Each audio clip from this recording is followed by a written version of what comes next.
It is early morning. The bathroom light is harsher than it needs to be. You lean toward the mirror, for no particular reason, maybe to fix your part, maybe to smooth the front, maybe just because that is what you do without thinking. And then you see it. More scalp than you remember. Not all at once. Not dramatic, just enough to make your stomach drop. Then, because once you notice it, you cannot unnotice it, you start seeing the evidence everywhere. On the pillowcase, in the shower drain, wrapped around the brush, on the collar of a dark shirt, a few strands on your fingers after shampoo, a little more on the floor than there used to be. And what makes it worse is not only the hair, it is the question, what is causing this? Because when something changes on your skin, your face, your hair, it does not feel cosmetic. It feels personal. It feels like a message. And the hardest part is that most people do what frightened people always do when they do not understand a message. They reach for the most obvious explanation and the fastest product. A new shampoo, a bottle with a before and after picture, a supplement with a glossy label, a scalp serum with a promise too neat to be true. And months later, many of them are standing in the same bathroom with the same light overhead, wondering why nothing meaningful changed. So let me say something plainly at the start. I am not going to promise you a miracle. I am not going to tell you that one oil, one vitamin, or one trick can reverse every kind of hair loss. And if your shedding is sudden, patchy, painful, or tied to illness, this is not something to guess at in the dark. That is when you talk to your attending physician, Dr. John. But I am going to tell you something many people do not hear soon enough. A lot of hair loss is misunderstood because the hair is often the last thing to show you there is a problem. That is the hidden truth. Hair loss does not always begin at the scalp. Sometimes it begins in your stress load, sometimes in your hormones, sometimes in your iron level, sometimes in what happened to your body 3 months ago, sometimes in a style you have been wearing for years, sometimes in a medication cabinet, sometimes in the story you have been told about aging, when what you actually have is a body sending up a flag. That is what this is about. Not magic regrowth, not internet folklore, not panic. This is about learning to read the flags correctly. Because once you understand the hidden causes, a lot of confusion falls away. You stop blaming the wrong thing. You stop wasting time on shallow fixes. You stop treating every fallen strand like a mystery and start asking a much better question. What changed before the shedding began? That question alone can save people months. And here is why. Hair grows in cycles. It does not respond to trouble the same day trouble arrives. Very often, the thing that shook the system happens weeks or even months before the shedding becomes obvious. That means people connect the hair loss to whatever they changed yesterday, when the real cause may be something that happened long before. An illness, a crash diet, emotional stress, a medication change, a thyroid problem, a season of poor sleep, a period of low iron, childbirth, surgery, rapid weight loss. So the first hidden cause is not a substance at all. It is timing. People often look in the wrong window. They say, I started losing hair this month, so what happened this month? But hair does not always work on that schedule. Sometimes the body takes the hit first and shows the evidence later. The shedding is delayed. The mirror gets blamed for a message that was written weeks ago. That matters because delay creates confusion, and confusion creates bad decisions. Now, once you understand the delay, the second hidden cause becomes easier to see. Low iron and low protein intake. Not because every person with shedding has a deficiency, and not because hair loss automatically means anemia, but because hair is not a survival organ. When the body is running on less than it needs, it protects what matters most first. Hair is not at the top of that list. It is expensive tissue in a metabolic sense. The body can be struggling quietly while your energy is a little lower, your recovery is a little slower, Your nails are a little weaker, your concentration is not quite what it was, and your hair begins to thin before you fully connect the dots. This is why some people are shocked by hair loss after periods of healthy discipline. They cut calories hard, they skip meals, they chase fast weight loss. They become very strict with food but not very nourishing. They think they are doing something admirable because the scale is moving. Meanwhile, the body is reading scarcity, not success. And a few months later, the brush is fuller than it should be. That is not vanity speaking. That is physiology speaking. The body keeps the lights on first. Cosmetic growth comes later. The third hidden cause is hormones, and this is where many people get vague advice that helps nobody. They hear, "It's hormonal," as if that explains everything. It does not. It only tells you where to look. Hormones influence hair profoundly. That includes thyroid shifts, menopause, postpartum changes, androgen sensitivity, and other internal changes that alter the environment in which hair follicles function. Sometimes the change is gradual, sometimes it seems to come out of nowhere, sometimes the part widens, sometimes the temples thin, sometimes the hairline changes shape so slowly that the person does not register it until they compare a photo from 2 years ago. That is another hidden feature of hair loss. It is often a slow theft, not a dramatic robbery.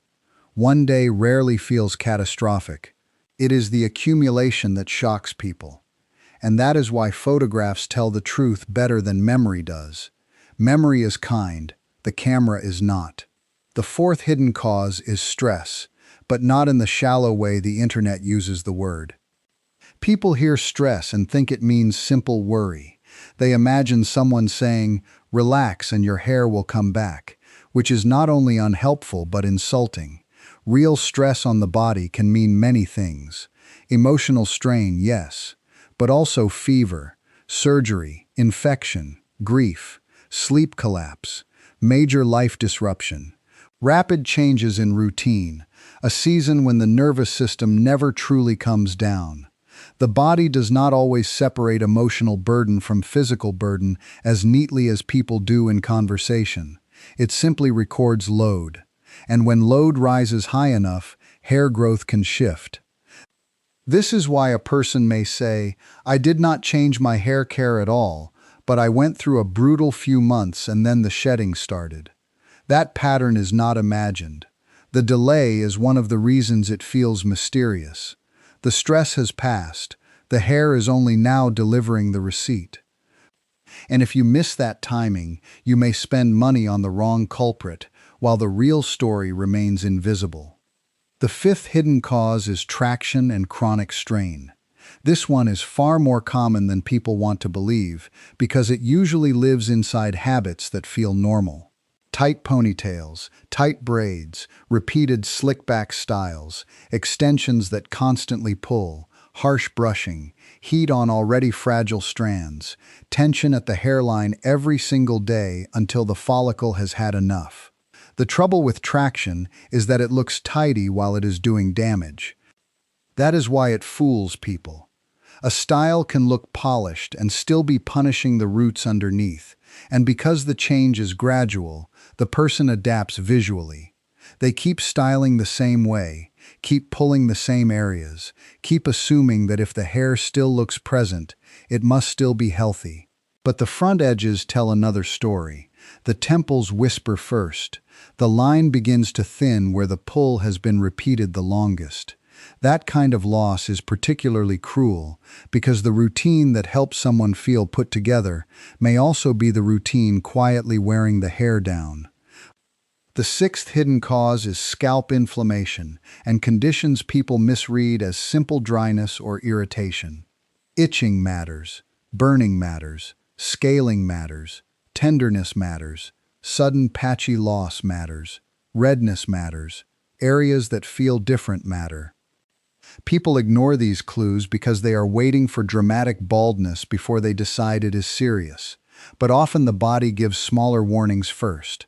A sore scalp, a round patch, broken hairs, shedding concentrated in one area, The feeling that something is off, even if you can't. But often the body gives smaller warnings first. A sore scalp, a round patch, broken hairs, shedding concentrated in one area. The feeling that something is off, even if you cannot quite explain it. This is where guessing gets expensive, because if the issue is inflammatory, autoimmune, infectious, or otherwise medical, oils and cosmetic products may do very little except delay proper evaluation.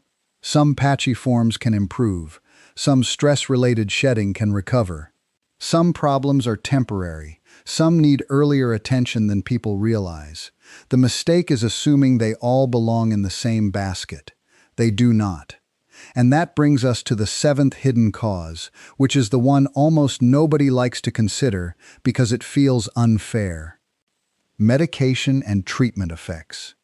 Sometimes the problem is not your habits, not your shampoo, not your age, not even your scalp. Sometimes the answer is sitting in a bottle you were prescribed for something else, or it followed a treatment your body genuinely needed. Or it began after an illness you already survived and assumed was over. This matters because people often feel ashamed when hair changes. They think it means they failed at maintenance somehow. But the body is more complex than that. Sometimes hair loss is not a moral issue, not a grooming issue, not a laziness issue. It is a side effect of the body reallocating resources under pressure. And once you understand that, blame becomes less useful than observation. Now here is where many people lose their footing. They hear about hidden causes and immediately want one single villain, one culprit, one enemy, one bottle to take, one thing to eliminate. But hair loss does not always behave that way. Sometimes it is layered. A person may already have inherited thinning tendencies, then go through a period of stress, then lose weight quickly, then use high-heat styling while trying to make the hair look fuller, and suddenly what was manageable becomes visible. That is why simplistic advice is so frustrating. It assumes one cause, one fix, one timeline. Real life is messier than that. And yet, there is good news in that mess. Because when people stop looking for magic and start looking for patterns, they often feel calmer, almost immediately. Not because the problem has vanished, but because it has become legible. And legibility restores a kind of power. So what do you actually do if you suspect your hair is trying to tell you something? You begin by getting honest, not dramatic. First, stop judging the situation from memory alone. Take clear photos. Same lighting, same angle, same part. Once a month, not every day. Hair can look wildly different from one wash day to the next, and daily inspection turns people into detectives of noise. Monthly comparison shows trend. Second, think backward, not just forward. What changed in the last 2 to 4 months? Illness? High stress? New medication? Diet change? Weight loss? Hormonal shift? Childbirth? Surgery? Tight styling? A period of poor eating? Sleep disruption? If you only look at this week, you may miss the real beginning. Third, pay attention to the pattern. Diffuse shedding is one kind of clue. Widening part is another. Receding edges are another. Sudden round patches are another. Inflammation is another. The shape of the problem matters. Fourth, do not let embarrassment make you late. If the loss is sudden, patchy, distressing, painful, or paired with scalp symptoms, bring it to your attending physician, Dr. John. Not because panic helps, but because delay rarely does. Fifth, be suspicious of any promise that sounds too clean. Hair growth is slow. Recovery, when it happens, is often slower than people want. Real answers are usually less glamorous and more patient than product ads. Now I want to say something that many people need to hear, and almost nobody profits from telling them. Not every strand on your pillow means disaster. Some shedding is normal. Hair cycles, seasons change, bodies fluctuate. A little fallout is part of having hair at all. But not every change should be brushed aside either. That is the trap. One side of the internet turns every strand into a crisis. The other side dismisses everything until the thinning is advanced enough to be obvious to everyone in the room. Neither extreme is useful. You do not need panic. You need pattern recognition. And that, more than anything, is the breakthrough most people miss. The hair is not always the problem. Sometimes the hair is the messenger. When people finally understand that, they stop waging war only on the scalp. They start asking better questions about the body, the timeline, the habits, the internal shifts, the accumulated strain. That is where clarity begins. And clarity matters because fear makes people easy to sell to. The more frightened someone feels when they see hair in the shower, the easier it is to sell them urgency in a bottle. The ad says the answer is rare. The bottle says the answer is exclusive. The label says the answer is advanced, but many times the real beginning is less glamorous than that. It may be nutrition, hormones, stress load, illness recovery, tight styling, medication, scalp inflammation, inherited pattern, or several of them at once. There is a lot of money in keeping the cause blurry. Because when the cause is blurry, everything can be marketed as the cure. That is why a calm explanation is more valuable than a dramatic promise. A dramatic promise gives hope for a day. A calm explanation gives direction. And direction is what people actually need when something as personal as hair starts changing. So let me bring this together as simply as I can. If your hair feels different, thinner, weaker, or less full than it used to, do not start by asking, "What should I buy?" Start by asking, "What story changed before my hair did? Did the body go through stress? Did food quality drop while dieting got stricter? Did illness, surgery, or fever happen? Did medications change? Did hormones shift? Did styling become tighter or harsher? Did the scalp begin sending warnings before the shedding became visible?" That is the conversation worth having. Because the earlier people see the pattern, the less time they waste chasing shadows.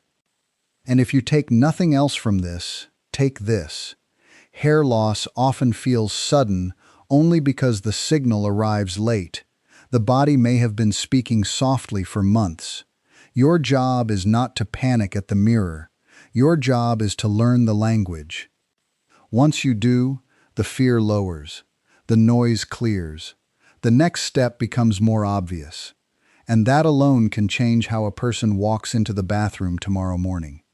Not because every answer has appeared, but because confusion is no longer in charge. If this brought something into focus for you, write in the comments what changed before your shedding began. Stress, illness, weight loss, hormones, styling, something else entirely?